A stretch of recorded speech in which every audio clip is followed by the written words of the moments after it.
Just as Democratic Senator Kyrsten Sinema left for a week in Europe to fundraise from big donors, new polling out of Data for Progress shows just how unpopular Sinema is in Arizona and how voters there are eager to primary her.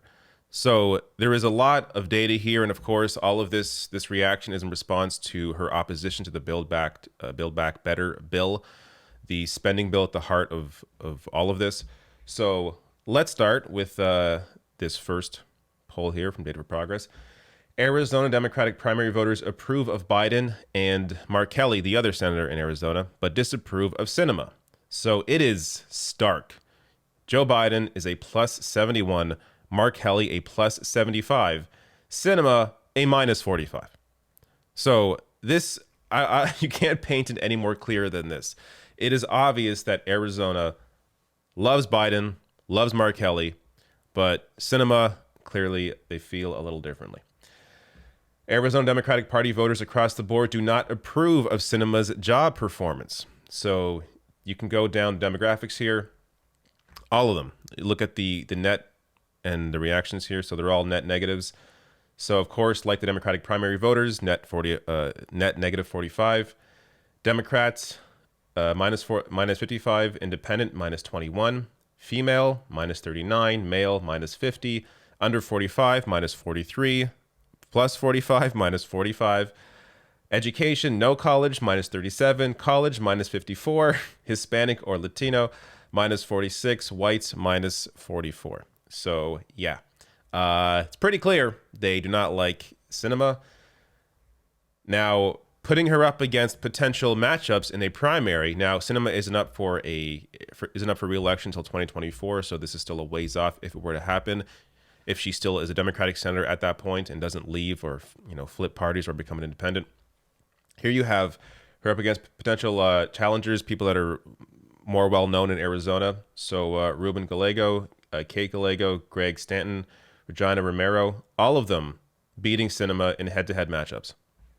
So I don't know if there is a primary challenge. It appears Sinema, at least at this point, wouldn't do too well. Now, of course, maybe she'll change her entire mind on the spending package and agree to everything, but I somehow doubt that's going to happen.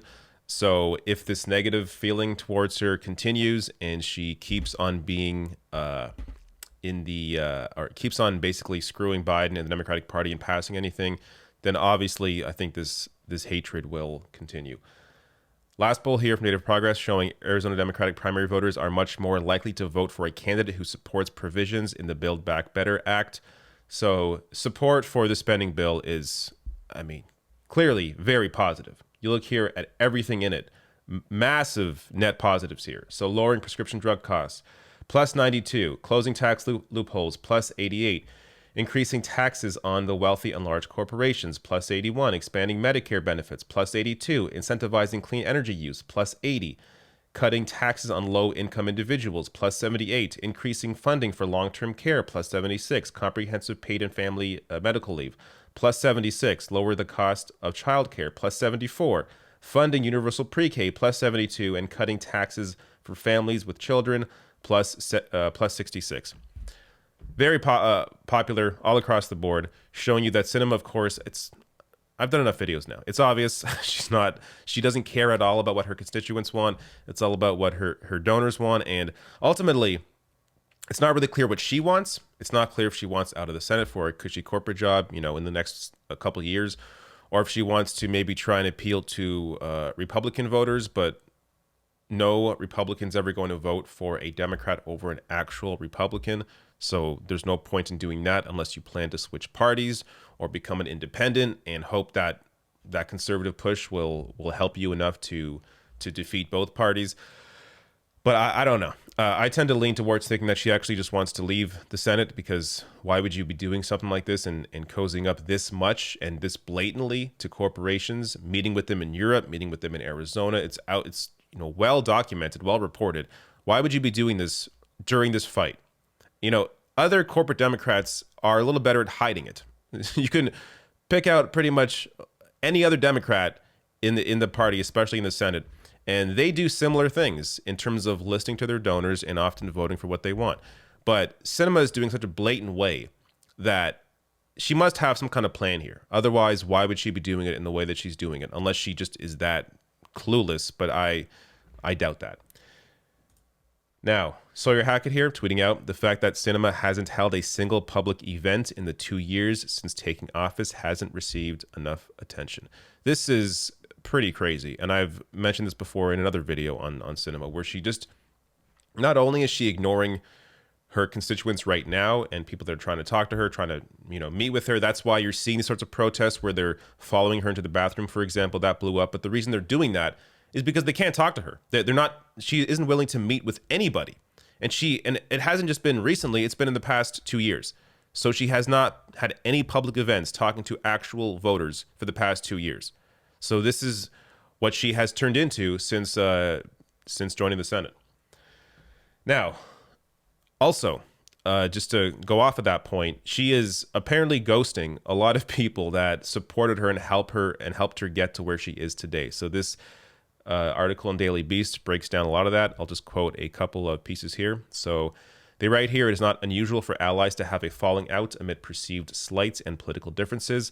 But Hurstum, one of the followers who have been essentially ghosted by her, says, quote, when I talk to other individuals that consider themselves friends of hers, they told me they haven't spoken to her in over a year. And when they've contacted her to inquire why she's doing what she's doing politically, they don't get callbacks, he said. She's clearly gone in a different direction.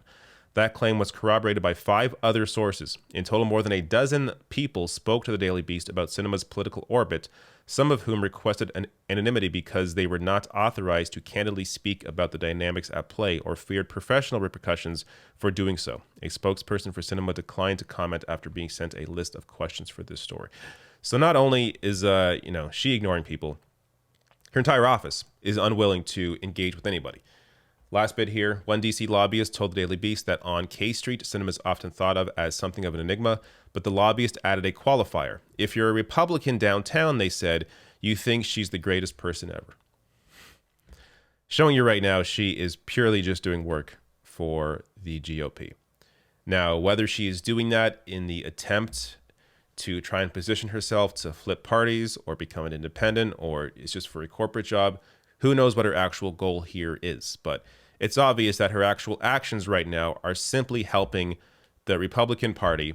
And in doing so, she's angering Democrats and voters in general in her state, including independents. So if she's up for re-election, if she actually tries to go for re-election in 2024, and this hatred, this anger is still there, this senator is, I think, clearly ripe for a primary.